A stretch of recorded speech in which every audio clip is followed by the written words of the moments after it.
Welcome to the deep dive. Great to be here.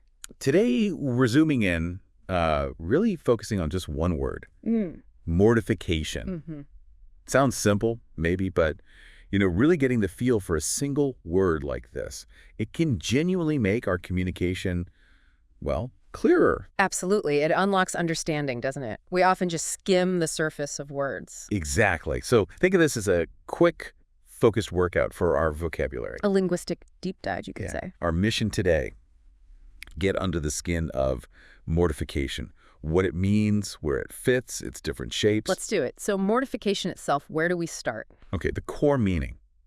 What is it, fundamentally? Well, at its heart, it's that really strong feeling, of embarrassment and shame. Right, embarrassment and shame. But the key thing, I think, is often this element of wounded pride or maybe self-respect. Ah, okay. So it's not just like dropping your keys. No, usually not. It's deeper. It's that sort of sting when something happens that makes you feel diminished, like it hits your dignity. Impacts how you see yourself and maybe how you think others are seeing you. Precisely. That social element is often quite strong. That fear of judgment or looking foolish or inadequate. That's a really useful way to think about it. It's got weight. Definitely.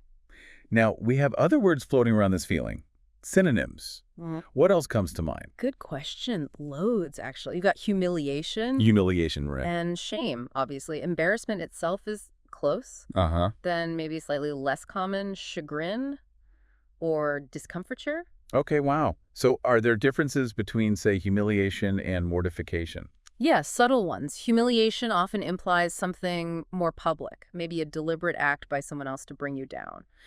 He suffered public humiliation after the scandal. Got it. Public.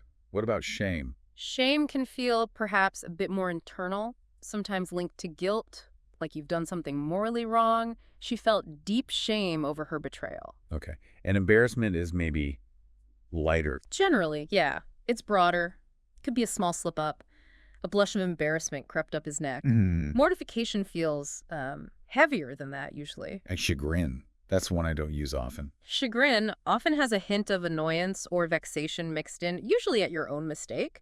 Like, much to her chagrin, she realized she'd left the tickets at home.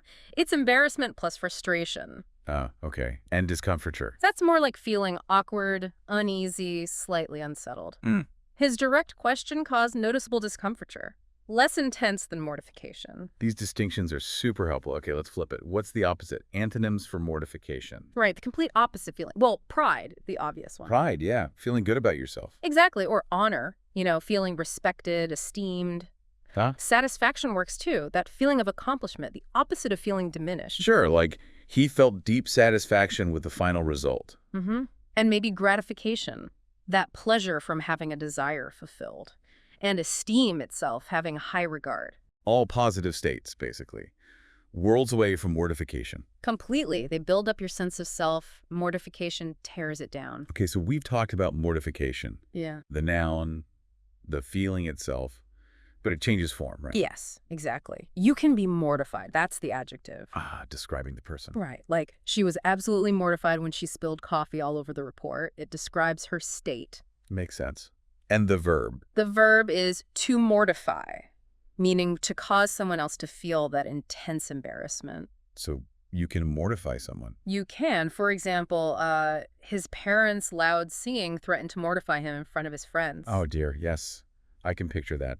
The parents are the cause of the potential mortification. Exactly. The action mortifies the person. So just to quickly pull that together, mortification is the noun that deep, painful embarrassment, often hitting our pride. We've got synonyms like humiliation, shame, chagrin, each with a slightly different flavor. Right. And antonyms like pride, honor, satisfaction, the good feelings. The complete opposite. And then the word itself shifts. Mortified is the adjective feeling it. To mortify is the verb causing it. You've got it. And notice how using each form changes the sentence's focus slightly. How so?